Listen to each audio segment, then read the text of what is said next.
Jadi Nabi sedih dengan kematian Khadijah itu karena cintanya Nabi kepada Khadijah. Tidak gampang itu suami sedih kalau meninggal istrinya. Tuh jangan. Dari 100 laki-laki yang meninggal istrinya, paling banyak 5 yang sedih. Yang 95 itu senang gitu. Tahu jangan, tidak bohong-bohong kan ini. Kalau tidak percaya, dia mati man. Baru lihat suami menangis atau tersenyum. Iya. Apa sedih? Bertanggung jawab itu, ini tahu apa kak? Gitu ya. Exit. Pakai Galina. Kenapa Nabi sedih waktu meninggal Khadijah? Pasti ada tahu alasan. Iya kan? Coba makin baca bagaimana kisah Khadijah itu mendukung dakwahnya Nabi. Yang Khadijah ini adalah perempuan kaya di Jazirah Arab, sampai pernah menguasai sepertiga perdagangan di Jazirah Arab. Kaya raya, janda yang kaya, banyak harta. Tapi setelah mendukung dakwahnya Nabi, dia sampai miskin membiayai perjuangan Nabi tanpa pernah mengeluh. Itu Khadijah. Habis hartanya untuk dipakai suaminya berjuang, tidak pernah mengeluh. Sekarang gimana perempuan Pak? Khadijah sekarang gimana? Habis harta suami. Banyak mengeluh lagi. Aduh, habis harta mengeluh pula. Ini masalah ini. Kalau Khadijah dulu habis hartanya untuk dipakai suaminya memperjuangkan agama, tidak pernah ngeluh. Sekarang terbalik, sudah habisin harta mengeluh pula. Aduh, gimana mau seperti Khadijah menangis suami mengeluh mati? Justru banyak suami yang senang, ya Allah ya Karim. Baru gini ATM ku.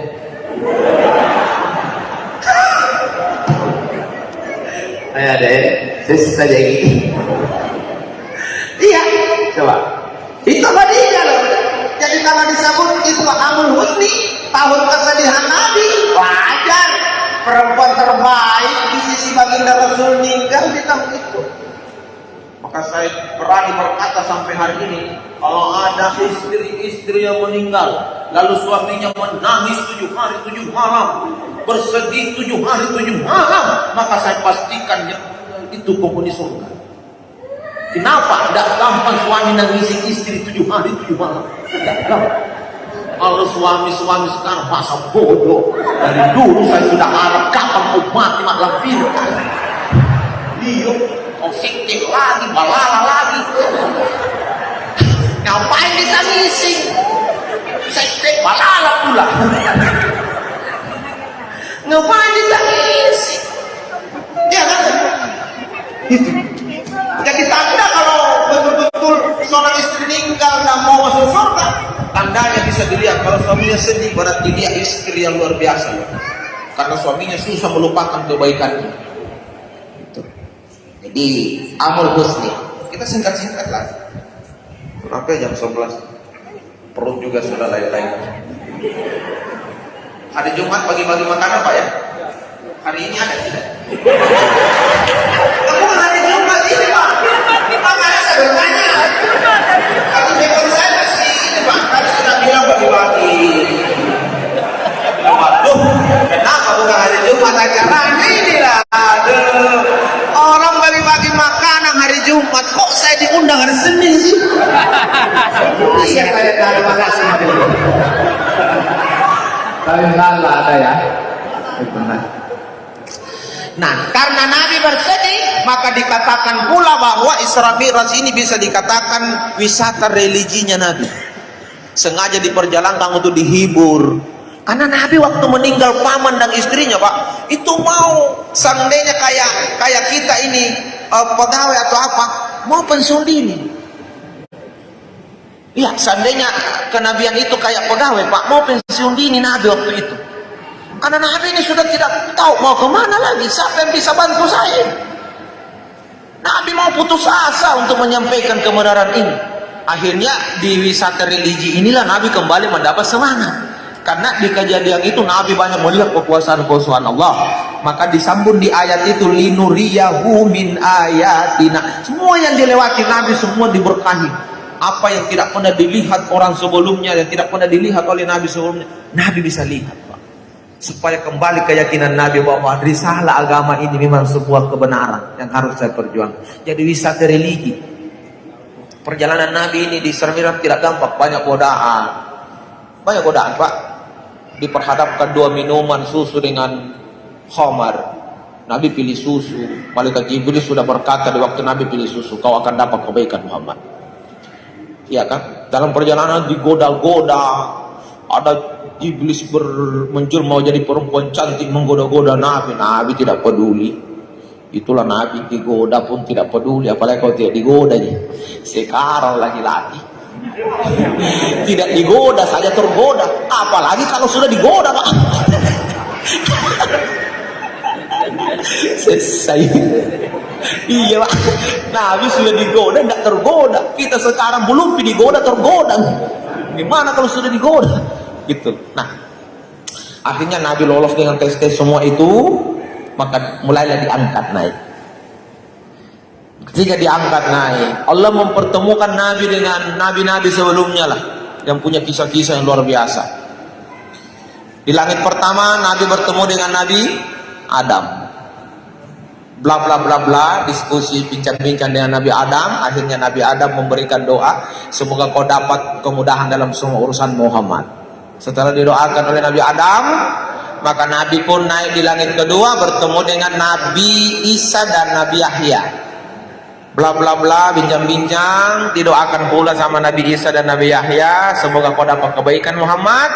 Seterusnya naik ke langit ketiga bertemu dengan Nabi Yusuf, naik di langit keempat bertemu dengan Nabi Idris, naik di langit kelima bertemu dengan Nabi Harun, naik di langit yang keenam bertemu dengan Nabi Musa, dan di langit ketujuh bertemu dengan Nabi Ibrahim. Dan semua Nabi ini mendoakan agar Nabi Muhammad dapat kebaikan. Coba, setelah bertemu dengan nabi-nabi itu, Rasul semakin yakin, ternyata sebelumku banyak nabi yang juga banyak masalah, menghadapi tantangan. Gimana Nabi Adam menghadapi tantangan percintaannya yang dikeluarkan dari surga dan berpisah dengan istrinya, tahun-tahun tidak ketemu, itu tantangan. Makanya dengan banyaknya bertemu dengan nabi-nabi itu, ada 8 nabi ya, maka Nabi Rasul SAW ini semakin semangat. Luar biasa ini risalah. Nah, Nabi ingin melihat lagi tanda-tanda kekuasaan yang lain. Jibril, adakah yang bisa saya lihat sebelum saya berjumpa dengan Allah? Jibril bilang, oke, kau bisa saya bawa jalan-jalan Muhammad. Dibawalah jalan-jalan ke surga dan neraka, Pak. Jadi kalau Nabi bicara tentang surga, Pak, harus yakin karena sudah pernah melihat surga. Kalau saya yang bicara surga, Pak, harus tahu yakin karena yang saya sampaikan apa yang pernah dilihat oleh Nabi. Mengerti gitu bahasaku? Jangan sampai ada bilang kayak Tom ini apa, pernah Tommy pergi di neraka, Tom pergi di surga. Enggak, Pak. Kan sekali lagi saya ulangi, kalau Nabi mengatakan seperti inilah surga, seperti ini neraka, harus yakin karena Nabi sudah pernah melihat. Maka kalau saya pun mengatakan seperti ini surga, seperti ini neraka, Bapak juga harus yakin karena yang saya sampaikan apa yang disampaikan Nabi. Jadi kalau Bapak tidak yakin dengan saya, Bapak tidak yakin dengan Nabi. Gitu ya? Ngerti? Gitu. Makanya apa yang diperlihatkan kepada baginda Rasul? Nabi diantar dulu ke neraka, Pak. Neraka dulu. Sampai di neraka, kita tahu penjaga pintu neraka itu malaikat Malik. Malaikat yang paling menakutkan, tidak pernah mau tersenyum. Jangan bilang ketawa, Pak, senyum saja tidak. Nabi saja heran, Jibril, kenapa ada seperti itu? Saya datang tidak ton dijemput-jemput dengan senyuman, sapaan. Ada apa dengan dia ini, Jibril? Jibril katakan, wahai Muhammad, seandainya dia pernah tersenyum sebelumnya, maka dia akan tersenyum kepadamu. Tapi ini malaikat satu ini tidak pernah tersenyum sebelumnya, tidak akan pernah tersenyum sampai kapanpun. Maka Nabi semakin penasaran, apa yang dia jaga ini sampai yang jaga saja ini menakutkan begini? Apa yang di dalamnya itu? Nah, yang jaga pintunya saja tidak mau tersenyum. diperlihatkanlah Nabi sedikit tentang neraka, Pak. Luar biasa. Diperlihatkan neraka, Masya Allah. Api yang menyala-nyala, lalu baginda Rasul diberikan gambaran dalam neraka itu ada orang yang diberikan daging segar dan daging busuk, lalu kemudian dia makan yang daging busuk itu, yang dia tinggalkan ini daging segar. Sampai Nabi penasaran, Jibril, kenapa ada orang seperti itu masuk neraka, makan daging busuk, tinggalkan daging segar? Apa katanya Jibril? Muhammad, itulah nanti umatmu Muhammad yang punya istri yang sudah sah di rumah, dia rental lagi istri-istri di luar yang tidak sah. Waduh, hati-hati kok, jangan suka rental-rental lagi, bos. Ini hati-hati. Betul lah ini kau. Kalau tidak percaya gini, mati. Lagi lihat di neraka.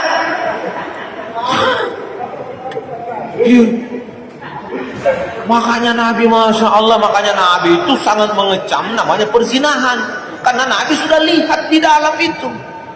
Yang masuk neraka salah satunya itu, yang sudah ada istri sah di rumah tapi sering jajang lagi rental di luar sana. Tapi perempuan jangan cuma bisa tersenyum ketawain suami. Tugas ibu gimana menjaga suami agar tidak jajan di luar rumah. Karena tidak baik tuh jadi masuk surga ibu tanpa suami. Cita-cita kita masuk ke surga bersama suami.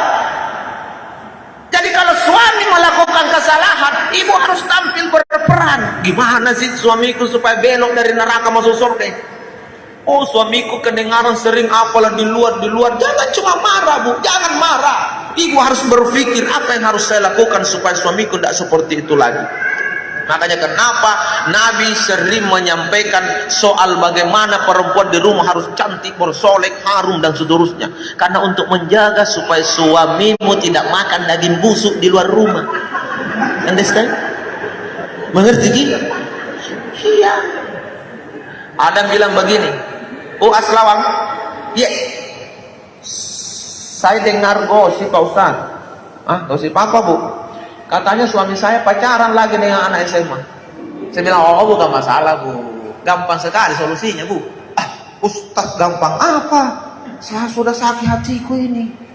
Suamiku mau diambil anak SMA. Saya bilang, tidak usah sakit hati, Bu. Itu kan dosa-dosanya suami kita. Yang ibu pikir bagaimana solusi yang terbaik. Saya bilang, gimana solusinya Pak Ustaz? Saya bilang, ibu, kita tahu tidak kenapa istri ibu ngodok lagi anak SMA? Karena suami ibu suka yang pakai anak SMA.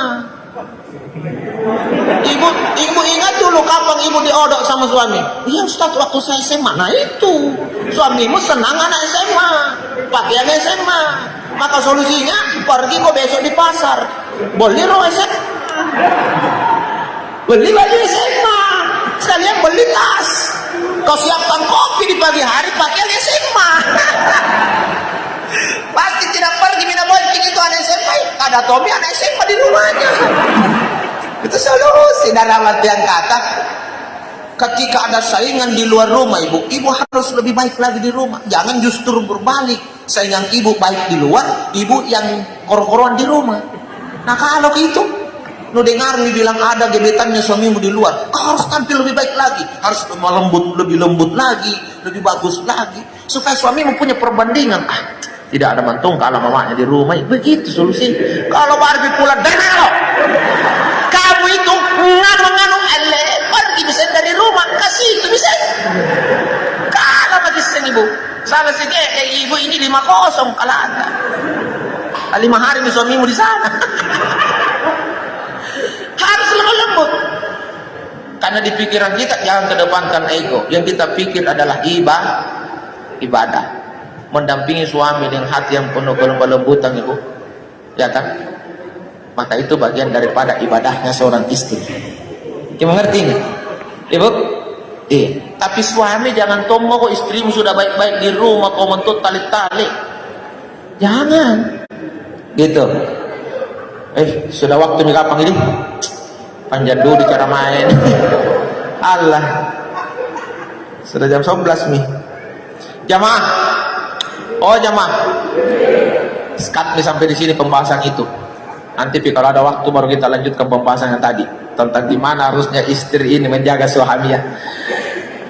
Kemudian kita lanjut. Nabi pun ke Sidratul Muntaha. Sidratul Muntaha itu banyak yang menjelaskan, kita baca-baca sajalah di referensi-referensi yang ada, bahwa Sidratul Muntaha itu kayak pohon yang besar ya, pohon yang besar, yang teduh, yang luar biasa. Maka Nabi di situ, di bawah pohon itulah, di Sidratul Muntaha, tidak sampai naik di tempatnya aras, di arasnya Allah.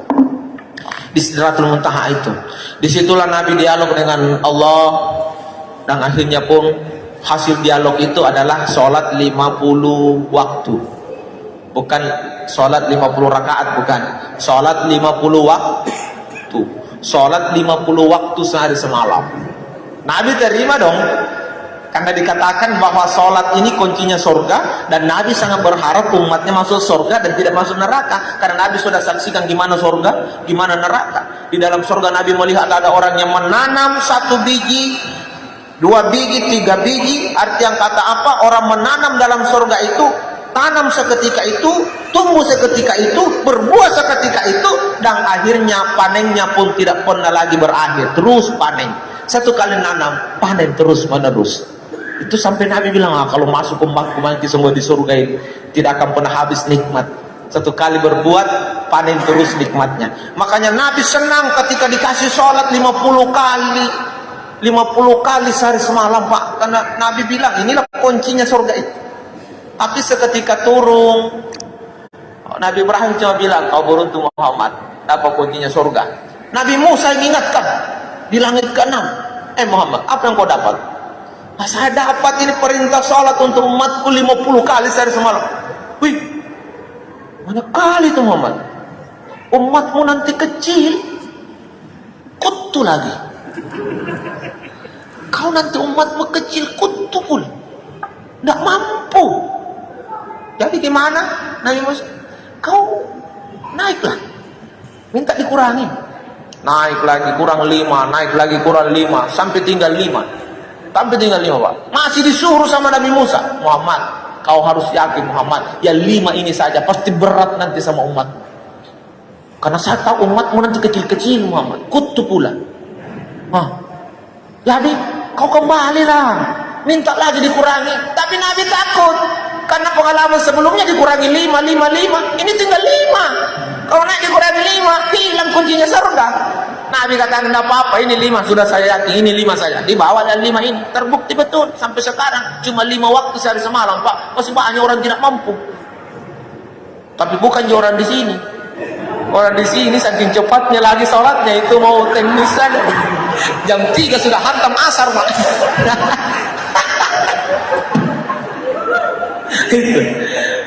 Iya. 5 waktu saja ini banyak orang kutu, Pak, malas luar biasa deh. Saya bilang, apa yang kau adakan kalau tidak sholat kau, bos? Kau kira pangkatmu itu bisa masukkan kau ke surga? Apapun pangkatmu di dunia, tidak bisa banding dengan sholat. Pangkat akan kau tinggal, sementara sholat akan kau bawa. Mana yang kau lebih pentingkan, yang mau dibawa atau yang mau ditinggal, Pak? Pasti yang mau dibawa. Ya kan? Harta kekayaanmu itu tidak ada apa-apanya kalau dibanding sholat. Karena hartamu akan kau tinggal, sholat kau bawa. Makanya saya biasa bilang ketika saya sampaikan pengajian di anak-anak muda, di majelis taklim atau di remaja-remaja masjid, saya katakan, nak muda, kau nanti katanya sukses sudah bisa dapat gelar SAG, MPD, FROB. Tapi apa artinya itu kalau kau tidak sholat? Adakah nanti di hari kemudian kau akan dimasukkan ke surga hanya karena kau dapat gelar PROB? Tidak. PROB tetap ditanya sholatnya. Yang PROB saja ditanya sholatnya, apalagi yang tidak tamat SD. Ditanya kita tentang sholat, Pak. Sholat. Maka jangan main-main dengan sholat sampai Nabi tegaskan itu supaya kita yakin bahwa sholat ini penting, Pak. Oh, man taraka sholat, kata Nabi, siapa yang meninggalkan sholat, faqad kafara jihada, maka sesungguhnya dia sudah kafir yang nyata. Ini Nabi yang sampaikan ini supaya kita semakin yakin bahwa saya tidak boleh tidak sholat karena saya muslim. Pembeda kita dengan kafir, pembeda kita dengan musyrik adalah sholat. Sholat, Pak. Innal bainar rajuli wa bainas syarqi wal kufri taraka shalah. Yang membedakan kita ini muslim dengan orang musyrik dan orang kafir adalah ketika kita meninggalkan sholat. Sholat, Pak, jangan main-main dengan sholat. Ibu sibuk apapun, sholat. Saya berharap setelah peringatan Isra Mi'raj kita semakin giat untuk melaksanakan sholat pada waktunya. Ingat itu, sholat pada waktu, dan sebaiknya berjamaah. Katanya Pak Kepala Badan sudah disiapkan tempat berjamaah, masih banyak lagi yang bikin tempat sholat lagi di ruangannya. Apa salah orang sholat sendiri di ruangan? Tidak, mending sholat sendiri daripada tidak sholat. Tapi sebaiknya kalau bisa berjamaah. Kenapa mau sendiri? Nah, kita sudah sering pasti dengar ceramah sholat jamaah itu 27 derajat lebih tinggi daripada sendiri. Yang kedua, berjamaah itu lebih aman, lebih akurat, jauh dari kesalahan. Kalau sholat sendiri salah ki, lupa ki, siapa mau ingatkan ki? Nah, saya yakin orang yang rajin sholat sendiri pernah mau salah hitung. 3 rakaat amin yo, 4 kan? 4 kapang 3. Nah, kalau orang malas, Pak, ketika antara 3 dan 4 pasti dia ambil 4 karena orang malas mantung. Padahal kalau bimbang antara 3 dan 4, yang kita harus ambil yang 3. Makanya harus ada sujud 2 kali sebelum salam untuk menormalkan kembali, yang kalaupun lebih mengurangi untuk cocok. Dimengerti tuh? Makanya kalau tidak mau bimbang 3, 4, 4 kalau zuhur berjamaah. Masa 30 orang berjamaah semua lupa? Si tanggang ngasih kabus. Saya yakin di antara 30 jamaah belakang ada kaum yang ingat, salah ini. Pasti tidak bilang subhanallah. Nah, supaya sadar imam, oh iya salah betul. Karena imam pun kalau salah itu, Pak, ada tuh jadi pikirannya. Salah kapang ini, ku coba mami dulu berdiri. Kalau berdiri ya, tidak ada bunyi-bunyi, berarti cocok ya. Begitu imam, makanya kalau imam itu salah, ada rasa gitu, Pak. Kalau ada iman tidak pernah merasa salah, imannya ini mungkin tidak sadar. Jadi makanya kalau imam itu kamu merasa ada di suara subhanallah, aku bilang memang di salah ini. Turun kita tidak pun berucap bilang aku bilang memang salah, nanti saja salah. Langsung dia cari posisi yang benarnya. Kalau memang sudah lewat rakaatnya, dia akan langsung duduk untuk tahiyat gitu. Jadi itu enaknya kalau berjamaah. Makanya kenapa tidak ada kantor, Pak? Yang ada di dalam kantor itu cuma kepala saja. Ada kantor, Pak, yang cuma kepala, tidak ada karyawan, tidak ada pegawainya. Apa mau bikin apa sendiri? Tidak enak, Pak, kerja di kantor, tidak ada temani sendiri. Seperti itulah berjamaah, Pak, enak. Saling membantu, saling mengingatkan dan seterusnya. Maka harapan saya, bapak-bapak, ayo rajin berjamaah. Kalau ibu-ibu sholatnya tidak berjamaah, tidak ada masalah, tidak ada tuntutan. Ibu mau berjamaah silakan. Tidak berjamaah itu pun lebih baik. Karena sudah dikatakan bahwa sholat yang terbaik bagi perempuan adalah sholat di rumahnya. Dan yang paling terbaik adalah sholat dalam kamarnya. Maka kalau ada bapak-bapak yang berjenggot, bapak-bapak yang berkumis, selalu sholat dalam kamarnya, maka dia bapak-bapak yang salah kostum. Harusnya pakai kudung kok. Gimana ini bahasa kok? Iya, salat yang baik bagi perempuan di rumah, salat yang terbaik itu di dalam kamar.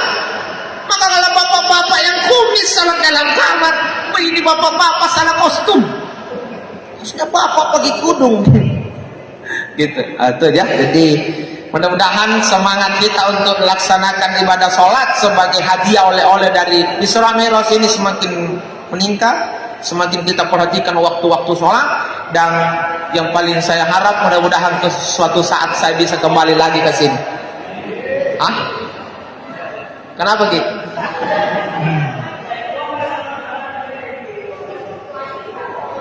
Begitu. Saya berharap mudah-mudahan suatu saat saya bisa kembali lagi ke sini untuk bawa ceramah apalah nanti. Berharap, bukan minta dipanggil, nah. Bedakan berharap dengan minta. Saya cuma berharap saja. Karena saya bilang panggil Kak. Ya gitu. Dan pertemuan kita di hari ini adalah pertemuan yang pertama di tempat ini. Dan saya berharap pertemuan pertama itu berkesan sebagaimana pepatah mengatakan yang paling berkesan adalah pertemuan yang pertama. Itu insya Allah. Dan saya doakan kita semua panjang umur, sehat walafiat. Yang paling tidak suatu saat kita semua husnul khotimah. Saya Abu Aslawan, Ustaz Abu Asrar Subhanallawan dari Jakarta, Jalan Kelapa di Talatala, Kecamatan Gelesung, Kabupaten Tagalan, Provinsi Sulawesi Selatan, Negara Republik Indonesia.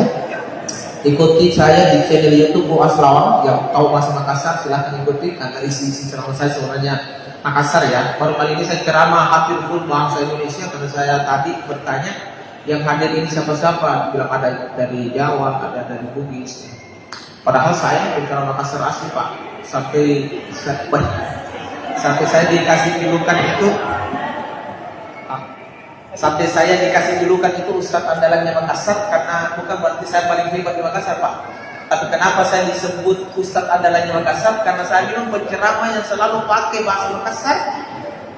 Ya. Dan saya ini penceramah Makassar yang tidak pernah meninggalkan wilayah Makassar. Ya, itulah. Artinya rute ceramah saya itu cuma di daerah-daerah yang ada memang orang Makassarnya. Makanya sampai Bulukumba dan Bangkit saya. Bulukumba dan Bangkit saya juga. Kalau di situ di luar itu saya tolak. Karena saya adalah di Makassar. Kenapa harus ceramah di Kalimantan? Kenapa harus ceramah di Papua? Nah saya adalah di Makassar. Ya di Makassar saja. Makanya kemarin ada beberapa provinsi dan beberapa kota kerukunan keluarga Makassar mengundang saya untuk keliling roadshow. Saya bilang jangan nih, saya di sini di Makassar. Tapi kita di sini ngundang Makassar kan? Tapi saya bilang kan di situ bukan lagi kota Makassar. Saya mau di sini Sulawesi Selatan. Tapi tidak tahu ke depannya saya kita berhasil menggoda saya. Dan kita tahu itu walaupun ceramah sudah keluar daerah Pak, luar biasa. Kita tahu mentah apanya yang luar biasa. Gitu, tapi saya masih istiqomah sampai hari ini sini tuh. Sampai hari ini. Itulah saya. Mudah-mudahan ke depan hubungan kita lebih baik lagi. 081 yang ketik salah 082 148 Jenderal 482. Mau kita mau ke mana Pak?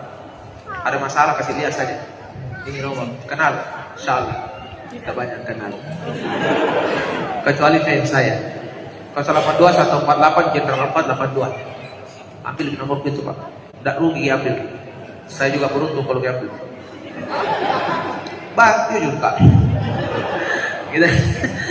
Saya mau mundur diri. Wabillahi taufiq wal hidayah. Assalamualaikum warahmatullahi wabarakatuh. Mohon izin Pak Ustaz. Mohon izin Bapak. Mohon izin untuk kita penyebar.